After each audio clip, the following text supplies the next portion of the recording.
Live from Toronto, Canada, Earth. The Conspiracy Show with Richard Sarrett on Zoomer Radio. Thanks for inviting me into your home, long-haul truck, RV, camper, your parents' basement, your loft, that greasy spoon just off the interstate, and your cabin in the woods. Rosemary Ellen Guiley is here with our monthly Paranormal News Roundup, and then part one of her paranormal road trip. She's compiling a list of the best paranormal destinations across the United States, from Salem, Massachusetts to Gettysburg and the Lemp Mansion in St. Louis. Rosemary Ellen Guiley is a best-selling author, researcher, and investigator in the paranormal, metaphysical, and related fields, including hauntings, psychic skills and protection, afterlife studies and spirit communication, cryptids, alien contact, and the interdimensional aspects of our extraordinary experiences.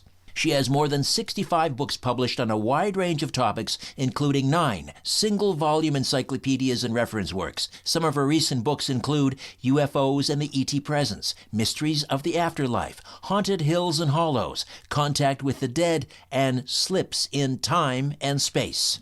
Hey, Rosemary. Welcome back to The Conspiracy Show. How are you? Well, Richard, it's always a pleasure to be on. I had a great trip to England this spring where I did some research on some paranormal hotspots, and I got to hike to some sacred places. It was a splendid trip, and I'm very busy writing and editing right now. I've been following your exploits on Facebook, and all I can say is I wish I had your frequent flyer points. Well, they do pile up, and I do get a lot of free trips. I'll bet. All right, so let's dive right in. And, here's a story. When I first saw the headline, I thought, this is right up Rosemary's alley, because you've written about this, numerous books. We hear a lot about these haunted dolls. And here we have this 116-year-old doll in England that appears to have blinked. What can you tell me about this? You know, Richard, I wish I could believe it, because the photograph really does look compelling. I don't think it's a hoax at all. I think that what we're looking at is a natural camera light effect. This doll, which goes back to 1903, and by the way, I have some problems with the backstory on the doll that I'll get into. But a couple of paranormal investigators are in possession of this doll, and they took it to a haunted location and took a selfie with the doll. Now, the doll has black holes for eyes, and they were astonished that one of the selfies that they took, the doll appeared to have blinked. That is, it appeared to have closed eyes with eyelashes on the bottom and even mascara on the lids. And, of course, this had quite a play on the Internet. However, if you look carefully at the doll, you can see that flash was used. And there's a shine on the doll's face, for example.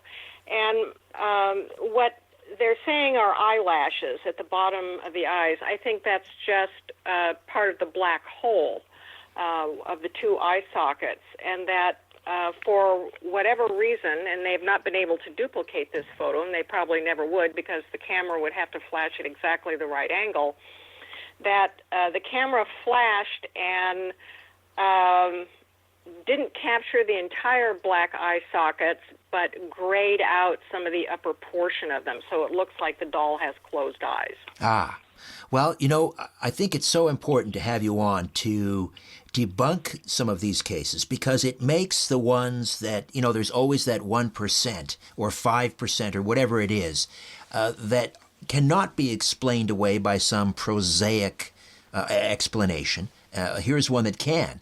But as I said, you have written about haunted dolls before. You filled entire volumes with haunted objects.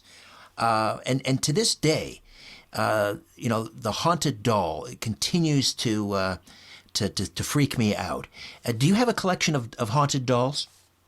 I don't, and my colleague John Zaffis has dozens and dozens of them, and I've never been a doll collector, but there are a lot of dolls that do wind up being problematic in terms of spirit attachments and hauntings, and I would not want to own a collection of them for that very reason. Now, this particular doll and there are a lot of dolls that have genuine issues with them. This particular doll, the investigators named Janet because it didn't have a name before that, but they used a ghost box around the doll and asked what the name was, and they got the name Janet. Now, the history goes back to 1903, but there's no explanation for how and why this doll became so haunted. But the story is that the family that owned the doll, everybody experienced problems around it. They got sick, dizzy, headaches, they didn't feel right around it. And strangely, and this is what puzzles me, the family kept the doll for generations. Now, you would think that if you were in possession of an object that you associated with ill health effects, you wouldn't keep it. You would get rid of it. So that's a problem in the story right there. And sometimes these haunted doll stories sort of get started with a little bit of folklore, and they kind of grow like Topsy. And then you have people kind of chiming in through auto-suggestion. And supposedly these current owners of the doll, somebody owned it and begged them to take it from her. I don't know why people just didn't dispose of this thing. But at any rate, they own this doll now. And it could very well be that people feel ill effects around the doll, even though we don't know why. There's no tragedy, there's no supernatural activity, there's nothing to tell us anything as to why that should be the case. I suspect that a lot of the effects that people feel are autosuggestion. For example, if you're a paranormal investigator and you're exposed to a famous haunted doll that's supposed to make people sick, well, you're probably going to be sick too, or think you are. So the whole story has a lot of holes in it for me. Sure.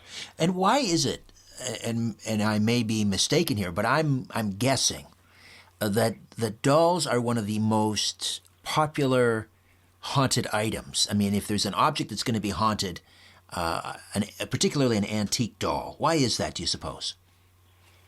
Well, one of the things that John Zaffis and I came to the conclusion on in Haunted by the Things You Love, where we talk a lot about haunted dolls, is that people develop emotional attachments to dolls, especially children, but even adults do. And because they are made into human likeness, a lot of projection can be placed upon them, and emotional attachment. And so then if there's a tragedy in the family, especially someone who's been close to a doll, there can be residual energy that becomes attached to the doll. And in some cases, spirits do attach to dolls, too. They may even be drawn by the emotional bond that somebody might feel toward a doll. So this makes dolls kind of an ideal object for a haunting because they're replicas of human beings. If you had to pick one case of a haunted doll that you found to be the most remarkable or frightening, what would that be? Does one jump immediately to mind?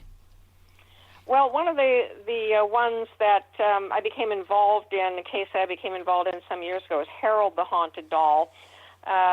This has a legacy on the Internet, some of which may be problematic, but it was associated with a lot of poltergeist phenomena, not just ill effects, but if somebody owned the doll, things would start happening in their homes. And I believe it's still owned by a gentleman now. I think he's down in Florida, Harold the Haunted Doll. One of the most famous, of course, is Annabelle. That's an Ed and Lorraine Warren case that they claimed the doll was demonically possessed, and that became the subject of a couple of movies. Sure. Listen, I want to ask you about this, the Pascagoula abduction case, which, quite honestly, I'm not that familiar with, but it has been heralded as one of the most famous abduction cases. This took place down in on the banks of the Pascagoula River in Mississippi back in 1973. And there were a couple of witnesses at that time who came forward. And one of them, maintained until his death, I guess about 11 years ago, that it all happened. And now, apparently, 4.5 decades later, another witness has come forward. But for those, first of all, not familiar with Pascagoula, the abduction case, just give us a thumbnail sketch and then tell us about this new witness. It's one of the most famous cases on record, abduction cases on record, and it's considered to be one of the most solid because the witnesses, the victims, stuck to their stories over the years. Charles Hickson and Calvin Parker Jr. were out night fishing, and they saw an object, a strange light in the sky that started descending. It turned into a craft and landed on the ground nearby. And these three scary-looking beings came out. They were about 5 feet tall. They had no eyes. They had slits for mouths. They were not grays. Hickson and Parker were paralyzed and floated in the ship and then subjected to terrifying medical examinations. A very, very traumatic case. And it was famous. I mean, it made world UFO news. And Hickson and Parker were on the lecture circuit for many years talking about their case. And most ufologists consider it to be one of the most solid on record. Well, Hickson's dead now, and Parker's getting on in years. Parker, in fact, just came out with a new book, and he's back on the lecture circuit now talking about this. Well, interestingly, I mean, here we have this case in 73. No other witnesses came forward at that time to say they also saw a strange light in the sky or saw a craft come down. But now, all these years later, 3 other people have come forward and said, oh, yeah, we saw strange lights in the sky that night, and we think it was the one that that affected these guys. I find that a little odd that now it's not unusual for people to be quiet about UFO sightings. They fear ridicule, or they're terrified. They're afraid it might happen again to them. So in one sense, it's not entirely implausible that people would not have come forward before, but we have to keep in mind that Parker's just fresh out on the lecture circuit again, and this case is getting a whole new, renewed look, and now we have these other 3 witnesses who have come forward. Well, maybe they did see something strange in the sky, but we have no real solid evidence to connect it to what happened to Parker and Hickson. Now, did the new witnesses, did they claim that they were taken aboard, or did they just claim that they saw something? They just claimed that they saw something. They did not have abduction experiences. And one of them was out on a double date, and she said she saw some lights and wasn't sure what she was looking at because it was too far away, but it became closer. And the people she were with freaked out when they saw it had a saucer shape. There was another witness that said she noticed a blue light in the sky over about the area where Hickson and Parker said they were fishing. So this is not very strong circumstantial evidence. Sometimes in cases of sightings where there are multiple witnesses, there might be multiple lights or craft in the sky. It might not be just one. But why have they waited so long to speak up? Right. Aside from the fact that the Parker and Hickson, didn't change their story and maintained it right till the end, and Parker, as you say, still does, what else makes this story so credible in your mind? Well, mainly it was the credibility of the victims and the fact that they were, considered to be sound people. This was not a hoax. They had no interest in UFOs. Interestingly, the descriptions that they gave of these entities really haven't been duplicated in other sightings. Now, before the Greys came to be kind of like the gold standard of ET contact, which I think is kind of a media-induced thing, when people drew illustrations of the alien beings that they saw, the descriptions were all over the place. And, in fact, a lot of them were just one-offs, and that was the case with the Pascagoula as well. But the details of the medical examinations conform to what started coming out later. It was in the 70s, and really not until the 80s that we started hearing a lot about abduction experiences. Well, first hour of the program, I spoke with Eric Mitchell and his alien abduction. Are you familiar with the Eric Mitchell case? I'm not. Oh, my gosh. We had him on in hour 1, and it's remarkable. you and we can talk about it at some point. I don't want to bog things down now, but of all the abduction cases that I've listened to over the years, and I have not had an experience, but his case is absolutely stunning. We'll talk about it sometime, and I'll have to have you back on to discuss it. I want to ask you about this professor at Cornell University in New York, who is an expert in early Christianity, and she believes she has identified the true identity of the Antichrist. What can you tell me about the work of Professor Kim Haynes-Eitzen? I'm highly dubious about this. Now, she's associating Satan, the Antichrist, with details from the Book of Revelation, and that 666 is supposed to be the number of the beast. And she says that 666 is the number of the Roman Emperor Nero, who reigned in the AD 50s. And as you know, the famous story about him is he let the barbarians through the gates, the iconic story about him is that he fiddled while Rome burned. It was definitely not well liked. And that the Book of Revelation may have been describing a political scenario rather than something religious. Well, I'm surprised at this argument because most scholars date the Book of Revelation to at least 30 to 40 years later than the rule of Nero. They feel that it was authored sometime during the rule of Domitian. And if that's the case, then why would they... the Book of Revelation is about prophecies to come. And if it deals really with Nero, and it was written 30 to 40 years after the reign of Nero, why would they be right? Why would the author or authors, it's believed that John of Patmos was the author of this, why would that be writing about past history?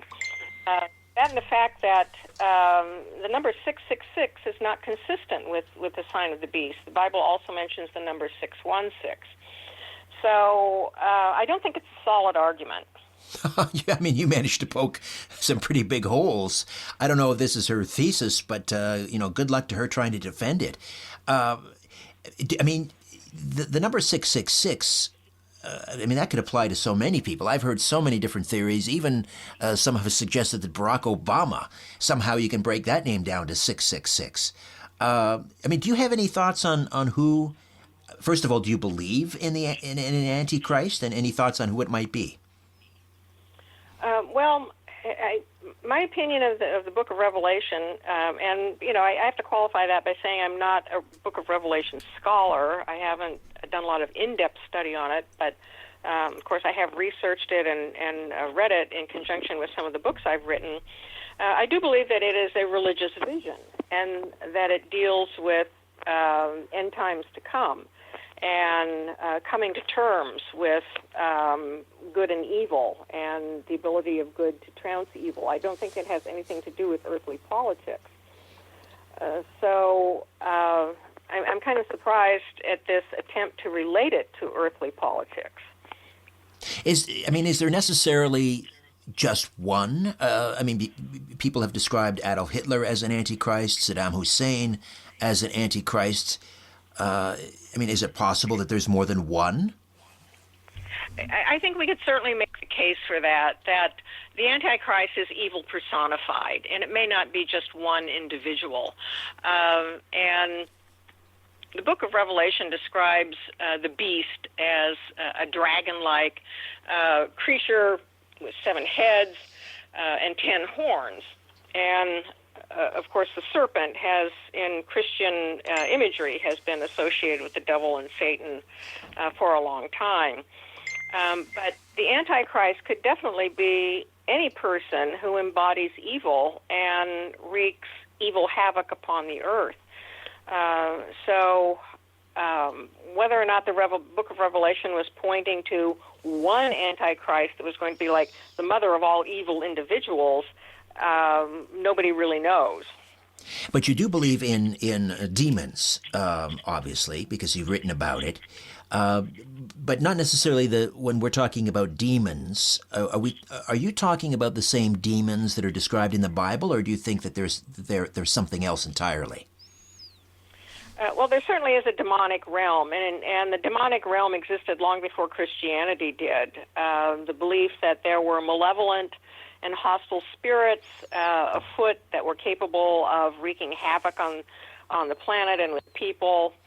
Some of them were just mischievous. Some of them were very hostile and aggressive. Christianity took that to a different level by associating the demonic realm with an army of evil beings organized under Satan, the chief adversary. And Satan, of course, in Hebrew lore was a job description, not necessarily the arch fiend of all evil. That demons now are all, in the Christian view, are all organized under Satan, and their purpose is to subvert souls and get people condemned to hell. Whereas in the ancient view, and in other views still in play on the planet today, the demonic realm it's a problem realm. It's, it's like the neighborhood bad guys. And you got to be careful. You got to watch out. You don't want to run afoul of them. And there are various remedies that can be taken when you do. So very different viewpoints. All right, Rosemary, we're going to take a quick time out. When we come back, we'll continue on with our paranormal news roundup, and we'll head down to Alabama to talk about the legend of the White Fang. Back with more of The Conspiracy Show. Stay with us.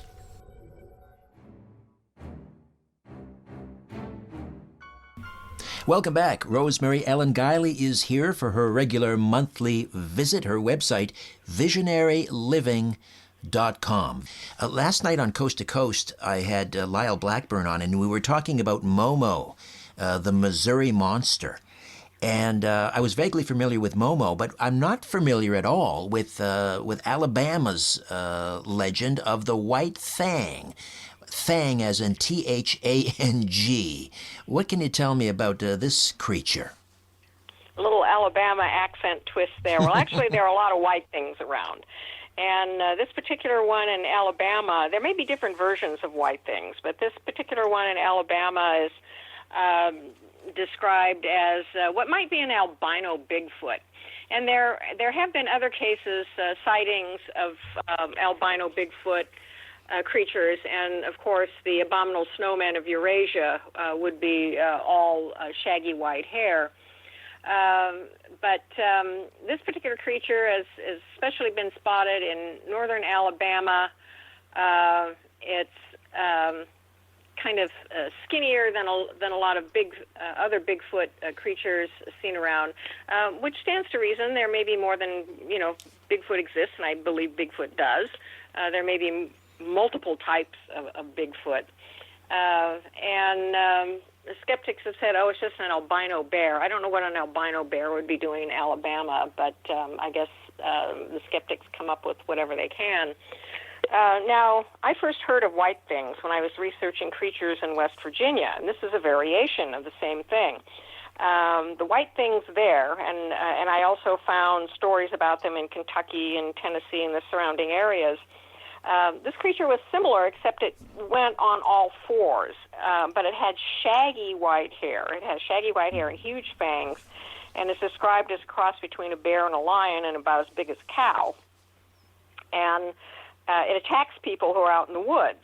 As far as we know, the Alabama white fang hasn't really attacked people, but these other white things will come upon hikers and hunters and campers and rush at them, roaring away like it's going to tear them to pieces with its huge fangs, and it'll go right through them. They're not harmed at all. And these creatures have been seen and documented since the early 20th century in the backwoods. So there may be variations of the white thing out there, and in Alabama we find it as the white fang, which looks more like a Bigfoot. So the white fang in Alabama, if it's an albino Sasquatch or an albino Bigfoot, I mean, I'm not sure what percentage of the population are albinos. It's very small. That would tend to suggest, I mean, if you had this mutation, that there'd have to be a fairly large population of Bigfoots in order for an albino to come along, don't you think? Well, you could certainly make that argument, and this is one of the conundrums we run into in Bigfoot research, is how many of them are out there, because not many of them are seen at any given time, and this leads to a lot of arguments as to whether or not they're flesh and blood creatures or something that slips in and out of some sort of parallel dimension. But I don't know. Scientifically, there must be some statistics out there that would predict in any given animal population what an albino, what percentage would be an albino mutation. I would think it would be very small. And the fact that it's white, I mean, that should be standing out like a sore thumb. We have albino moose up here in Canada. And, I mean, you know, lots of pictures taken of it because you're not going to miss that. But an albino Sasquatch in Alabama, and they don't get snow in the winter, I don't imagine. I mean, it's not going to be very easy for this creature to hide. Are there photographs of it? Do we know? I have never seen an alleged photograph. There have been eyewitness reports. Even the brown and the reddish brown Bigfoot, which are far more common, photographs of them are very sketchy at the best. Yes, I remember the late great comedian Bill Hicks, who once theorized that maybe Bigfoot was born blurry. I want to talk to you about Oak Island, off the coast of Nova Scotia, up here in Canada. Of course, one of our most famous legends. And interesting story here about the tragic life of an Oak Island treasure hunter by the name of Jim Kaiser. Tell me about Jim. Well, his story is tied into the overall arching story of the Curse of Oak Island, which is the subject of a very popular cable show now, and I have enjoyed it immensely. Just a bit of background. Supposedly there's a huge amount of money buried somewhere on this island off Nova Scotia, and the exact location has been referred to as the Money Pit. And for a couple of centuries now, treasure hunters have scoured and dug on the island searching for the Money Pit. And some of them have met a very sad demise, and that's exactly what happened to Jim Kaiser. Now, supposedly there's a curse on this money, and 6 treasure hunters have died trying to find the treasure, and the curse says 7 must die before it can be found. The whole island is supposed to be haunted. People experience weird orbs, moving orbs, phantoms, apparitions. People who've tried to treasure hunt there have mysterious equipment breakdowns. Bad things happen to them. And that gets us back to the story of Jim Kaiser. He was a very good friend of the Restall family, who father and son, they employed a crew, and they were busy digging away, trying to get at the Money Pit. And tragedy befell them. Robert Restall apparently breathed some poisonous gas in one of the shafts and fell into the shaft. And his son tried to rescue him. The same thing happened to him and 2 other workers after that. So 4 men died. And Jim Kaiser he was not present when this happened. He was part of the digging crew, but he was not present. He was extremely upset, and he was the one who went and recovered the bodies. He put on a gas mask, went down and recovered all the bodies, and he was never the same after that. He was mentally off.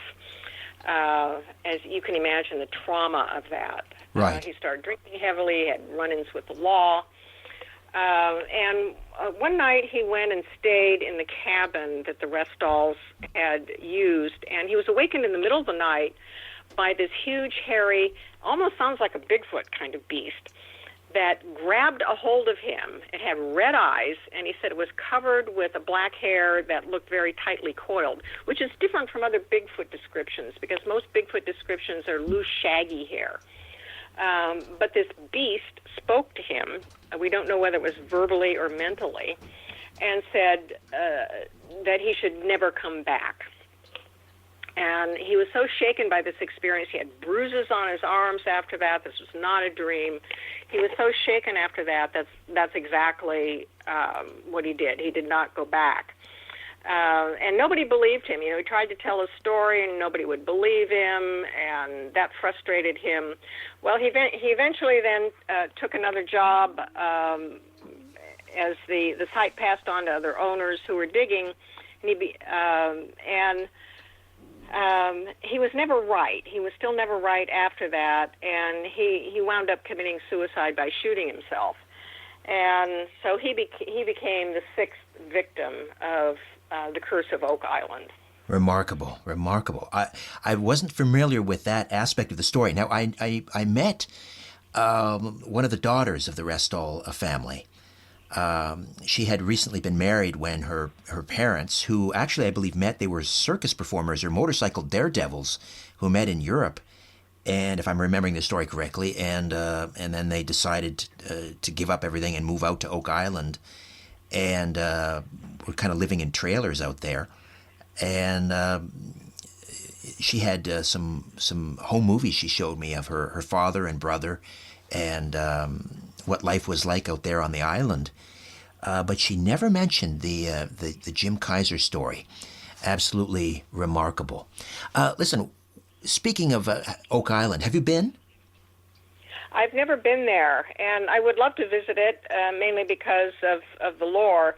Here's my feeling about the treasure hunting there. And, the show has been quite popular for a number of seasons now. But if there's such a horrible curse on this money, no good can come of it by finding it. And I think it should be well enough left alone. I agree. And the other thing is, so many people have excavated and dug other tunnels and things. I think because it's sand down there, I don't think they'll ever be able to retrieve it anyway. I think it's probably all collapsed in on itself because there's been too much digging and drilling and so forth. But you've never been. Maybe it's something you should put on your list. And when we come back, why don't we sort of compile a paranormal road trip? Top destinations if someone wants to jump in their car this summer and hit all the paranormal hotspots across North America. Would you be good for that? I would. There's so many of them. It was really tough to pick a few, but I did. All right, we'll do that when we come back. Rosemary Ellen Guiley, visionaryliving.com, the website. Back in a moment.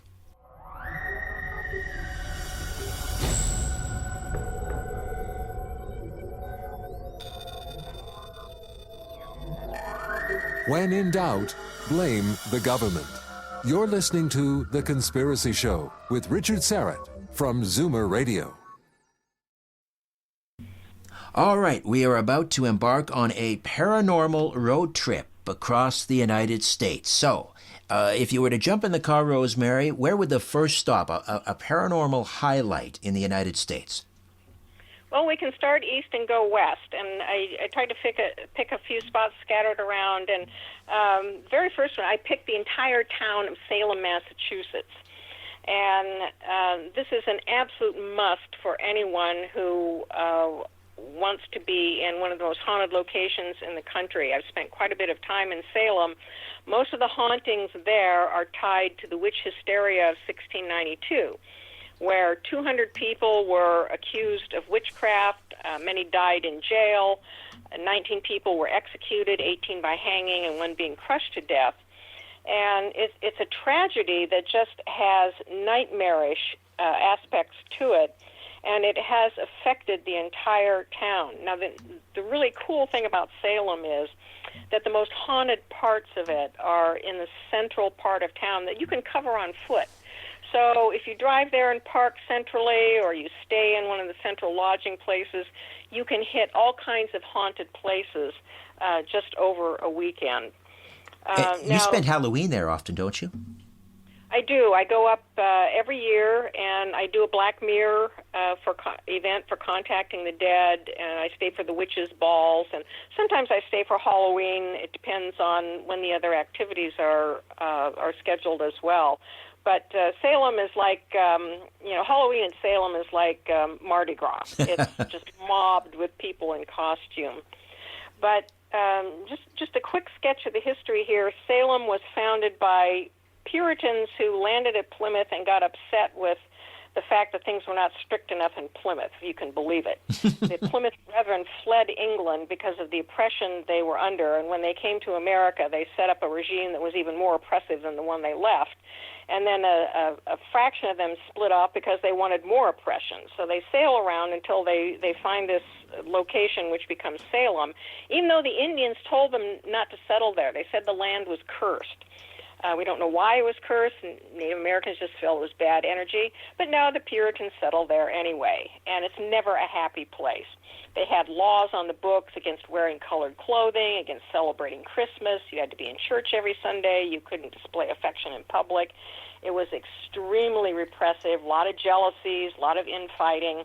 And it all erupted in 1692 when accusations of witchcraft started flying around. Now, there was Salem Town and Salem Village. Salem Town eventually became what's known as Danvers today. And there was a lot of rivalry between these two places. Well, it all started with children of Reverend Samuel Parrish. His daughter and her cousin and some friends were being taught and entertained with occult lore by his Barbados slaves, Tituba and John. It was mostly Tituba. And she was teaching them how to divine, and every girl wants to know what her husband is. It all gets out of hand. The girls start getting hysterical. They start having fits. They claim that the spirits of witches are after them. Now, mind you, the temper of the times was there were preachers like Cotton Mather roaming the countryside preaching against witches and the devil, and that these were a real danger to every community. So it all gets very out of hand, and the girls start accusing people of being witches who are persecuting them. And these people are actually arrested. The stories are believed. So accusations are made against dozens of people over the course of time, 200 in all. Trials are held where the testimony called spectral evidence of the girls is believed. Their stories are believed against the protestations of the innocent, and people are condemned to death.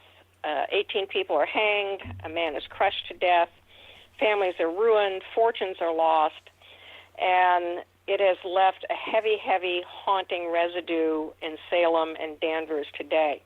So if you walk around the central part, the old part of Salem, almost every building has something going on in it, haunting activity-wise. Now, underneath Essex Street, the main street in town, is a honeycomb of tunnels.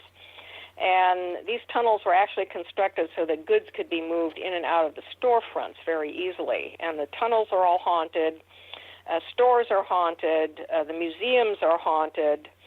The old burial ground is haunted. Everywhere you go, you are confronted with the residual ghosts of Salem. I'll name a couple of my favorites. One is the Turner Seafood restaurant, very popular place, built on the grounds of the old tavern owned by Bridget Bishop, and she was one of the first to be executed. Bridget was a social misfit. She dressed in colors. This was against the rules. She ran a tavern. It was said that she allowed people to gamble and play cards and drink after hours. So people wanted to get rid of her. Her ghost haunts that restaurant.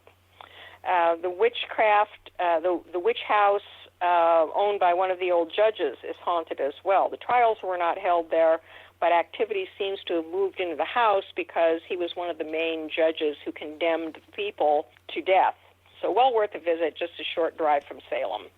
All right. We'll come back and continue with our paranormal road trip with Rosemary Ellen Guiley. Stay with us. The truth is not out there. It's right here. The Conspiracy Show with Richard Sarrett from Zoomer Radio. And we are back with Rosemary Ellen Guiley, our paranormal investigator, researcher, best-selling author. And we're conducting a kind of a virtual road trip, paranormal road trip across America. We're going east to west. We started with Salem, Massachusetts. Where's the next stop, Rosemary? Well, moving westward, we'd have to hit Gettysburg, which is probably the number one haunted location in America. It was the turning point of the Civil War, where the tide turned in favor of the North. It was fought over July 1st through the 3rd in 1863. 50,000 casualties, wounded and killed. The entire town of Gettysburg was affected. It was a huge battlefield that's now a historic site. And the battlefield is loaded with phenomena. I spent a lot of time at Gettysburg. It's residual. People hear gunfire. They smell smoke, gun smoke. They hear horses. They hear voices. They hear screams and fighting, cannons going off. And especially at some of the places where the most intense battles occurred. So a lot of paranormal investigation goes on at Gettysburg, and sometimes it can be done on into the evening. The park technically closes at dusk. In the summertime, you've got a few extra hours there in the evening to do investigations. People have captured interesting photos. They've gotten really amazing EVPs there. The town itself also was afflicted because sharpshooters moved into the town. A lot of civilians didn't flee. They just holed up in their homes. And many of the buildings in town have bullet holes in them or even unexploded mortars. Just about every farmhouse in the area was turned into a military headquarter or makeshift hospital. They're all haunted. They were turned into surgeries where soldiers had amputations, where lives were lost, blood stains that are still on the floors. The lodging establishments in town are haunted. One of the most famous is the Farnsworth House, which has unexploded mortar in its walls. And a lot of the rooms have apparitions and what we call residual phenomena, which would be poltergeist effects and strange movements of objects. There are also apparitions of people in period clothing, some of them civilians. I even captured a photograph myself some years ago at one of the farmhouses that's now a bed and breakfast. And it's unknown whether these people were there during the actual fighting or whether they were just of that era. But Gettysburg became a town of tragedy. And like other places afflicted by tragedy, people, including Salem, people lost their fortunes, their lives, their livelihoods. They became destitute, and those effects linger today. So Gettysburg is well worth a stop. All right, so moving further west, we've gone from Massachusetts down to Pennsylvania. Where's our next stop on our paranormal road trip? It's St. Louis, and I picked the Lemp Mansion because not a lot of people know about the Lemp Mansion, but it's considered to be one of the most haunted houses in America. And this belonged to the family of a German brewing magnate. German immigrants came over in the 1800s and settled there. The patriarch set up a small brewery for German lager. It became very successful. And when he died, his son William Lemp inherited it, and he built it up into the largest brewery in the world. No one's heard of Lemp today, of course, because it no longer exists, but back in the day, it was the largest brewery in the world. Now, when William Lemp married, and he married a wealthy woman, his father-in-law gave him this 4-story mansion as a wedding present. Wouldn't we all love to have a father-in-law like that? And the Lemps lived very well and lavishly, and they had 7 children. Now, the oldest son was earmarked to take over the family business, but at age 28, he suffered a fatal heart attack, and William Lemp never, ever recovered from that. In fact, one day he went downstairs to his marble office and shot himself through the heart and committed suicide. So the family business then passed to the next son, who was married to a spendthrift. Her name was Lillian. She was called the Lavender Lady, and her ghost haunts the place today. And she liked lilac-colored clothing. And they wasted a lot of money. Now, for some reason, William Lemp Jr. also became quite despondent and did exactly what his father did. He went downstairs to the same office, shot himself through the heart, and committed suicide. Oh, my. One of the sisters committed suicide, not on the property, but she, too, died by her own hand. Now, the family fortunes were then thoroughly wrecked when Prohibition came along in 1919. And the breweries and distilleries were forced to adapt to other kinds of businesses. A lot of the breweries went into what was called near beer, and they started making stuff like ice cream and other things. But Lemp was never able to adapt, and so the family fortunes continued to spin into a decline. And William Jr. wound up selling the business in 1922 for a fraction of its value. And now there was another tragedy on site. Dear. Another sibling, 1949. This guy was a little off in the head, and his name was Charles. And he went downstairs into the basement one morning with his dog, shot the dog to death, and then shot himself to death. So the Lemp Mansion has a lot of violent history behind it, and it is very, very haunted. It's a historic place. You can take tours there today. There are groups that arrange ghost hunts. People who have done ghost hunts overnight have had all kinds of creepy things happen to them. Lillian's ghost wafts around the halls. Some of the heaviest and creepiest phenomena, as you can imagine, are down in the office where the two Williams shot themselves to death. And the phenomena is still very, very strong today. Have you had experiences at Lemp House? I actually have, yes. I've been to Lemp, and I've done some investigation there. It is true that where the suicides took place in the Marble Office, there's a very heavy, oppressive atmosphere, and you feel watched, and you just kind of want to get out of the place because it is so oppressive. I've gotten EVPs there, very unusual EVPs. I did not see Lillian's ghost while I was there, but I have talked to other investigators who have seen her in her lilac clothing walking around the hallways. Oh, my. Makes you wonder, what the heck were they putting in that beer? I mean, for such tragedy. Well, I know, and then for so many suicides, it's really amazing. And, you know, what was going on there with the family? I mean, who knows? We really don't know if some kind of mental illness ran in the family. Has anyone tried to exorcise that house? Not to my knowledge, and there will probably be a lot of angry ghost hunters if somebody tried. That's true. That's true.